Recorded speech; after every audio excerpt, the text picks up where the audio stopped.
Hello दोस्तों, आप लोग कैसे हो? उम्मीद करते हैं आप सभी लोग अच्छे हो, भले हो। आज जिस टॉपिक के ऊपर मैंने बातचीत करने जा रहा हूँ, वो है इंडियंस में क्यों विटामिन बी 12 और विटामिन डी की कमी होते हैं।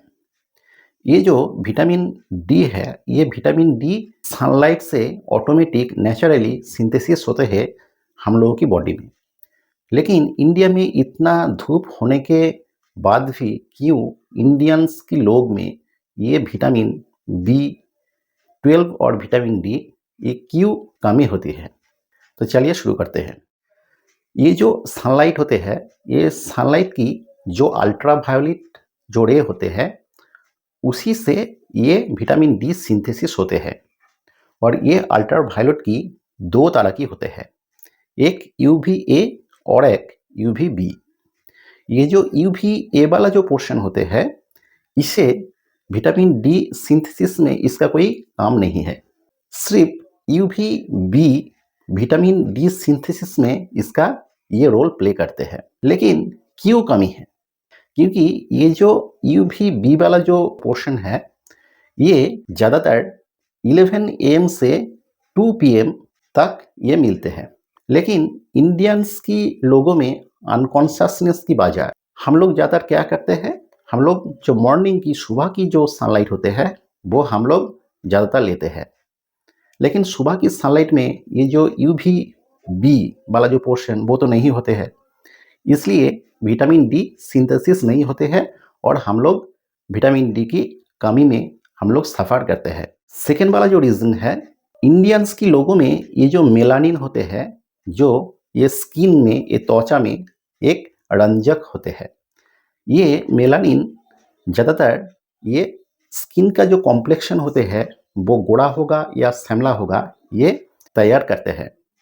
लेकिन इंडियंस में ये मेलानिन ज़्यादा होने के नाते इंडियंस की लोग ज़्यादातर श्यामला कलर की तरह होते हैं। ये श्यामला जो रंग है, ये दो काम करते हैं।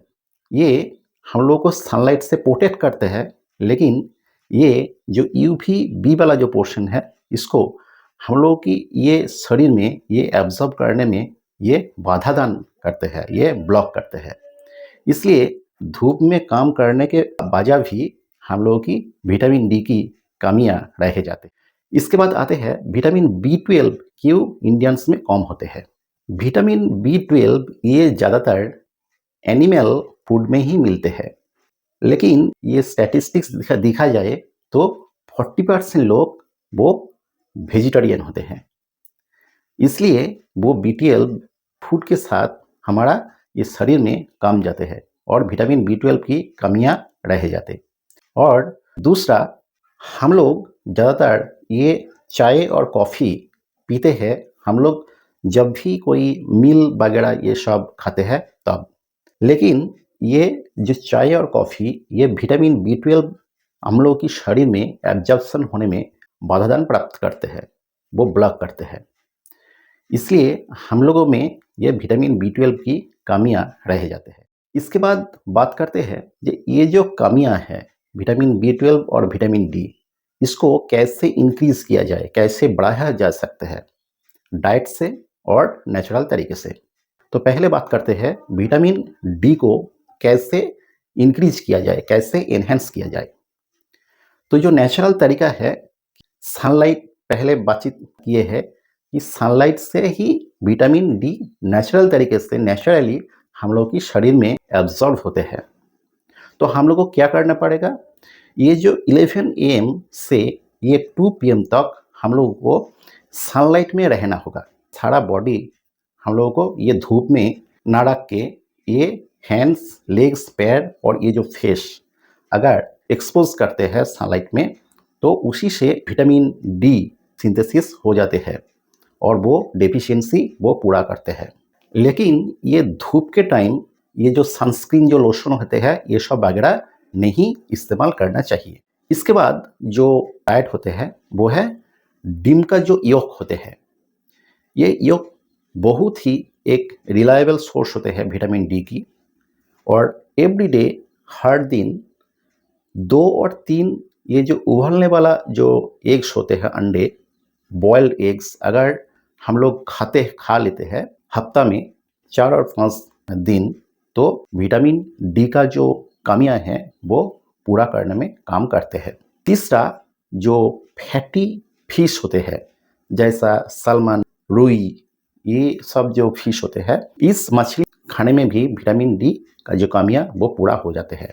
और चौथा वाला जो सोर्स है वो है मार्केट से हम लोग फोर्टिफाइड जो मिल्क होते हैं उसमें विटामिन डी ज़्यादा आर्टिफिशियली उसमें डालाया जाते हैं। लेकिन ये परचेज करने के पहले हम लोग को देखना होगा कि ये एफएसएसआई द्वारा ये ऑथराइज है और यहाँ पे +F ये साइन वो लिखा है, ये चेक करके देख लेना चाहिए। तो इसके बाद आता हूँ विटामिन B12 की जो कमियाँ इसे कैसे पूरा किया जाए। जिन लोग नॉन वेजिटेरियन है उन लोगों के लिए जो मटन लिवर होते हैं वो मटन लिवर B12 की एक स्ट्रॉन्ग सोर्स होते हैं। अगर हर हफ्ता एक दिन ये मटन लिवर पका के खाओगे तो ये विटामिन B12 की जो डेफिशिएंसी वो पूरा हो सकते हैं। इसके बाद मछलियाँ और एग्स में भी विटामिन B12 ज़्यादातर मिलते हैं। जो वेजिटेरियन होते हैं इसके लिए ये विटामिन B12 का सोर्स मुश्किल होते हैं, लेकिन नामुमकिन नहीं है। ये जो कर्ड्स, ये जो मिल्क वाला जो प्रोडक्ट्स होते हैं, बटर मिल्क, ये सब प्रोडक्ट्स में विटामिन B12 मिलते हैं। लेकिन ये मिल्क हम लोगों को सिर्फ एक बार उबालना चाहिए, क्योंकि 2 और 3 बार उबालने से ये जो B12 का जो स्ट्रक्चर है वो खराब हो जाते हैं और B12 सही से अंदर नहीं जाते हैं। इसलिए मिल्क सिर्फ एक बार उबालने के बाद वो पी लेना चाहिए। विटामिन डी अगर ज़्यादा पोर्शन में हम लोग के शरीर में जाते हैं तो शरीर को डैमेज करते हैं, क्योंकि ये vitamin D fat soluble vitamin है और ये इतना आसानी से हम लोग की शरीर से ये निकाल नहीं जाते हैं, वो शरीर में स्टोर हो जाते हैं और टॉक्सिक की तरह काम करते हैं। इसको हाइपर विटामिनोसिस डी कहते हैं। इसलिए विटामिन डी इनटेक करने से पहले हम लोग को सालों में एक बार ये ब्लड टेस्ट और कल्चर टेस्ट करने के बाद एक डॉक्टर की सलाह जरूर लेना चाहिए। तो विटामिन B12 और विटामिन डी के बारे में आज का वीडियो आप लोगों को कैसा लगा ये जरूर कमेंट सेक्शन में बताना। अगर अच्छा लगा तो जरूर लाइक्स देना। अगर चैनल पे नई है तो इस तरह वीडियो हर दिन पाने के लिए चैनल को जरूर सब्सक्राइब करना। तो मिलते हैं दूसरे कोई वीडियो पे, तब तक के लिए अच्छे रहिए, भला रहिए। Take care and have a nice day.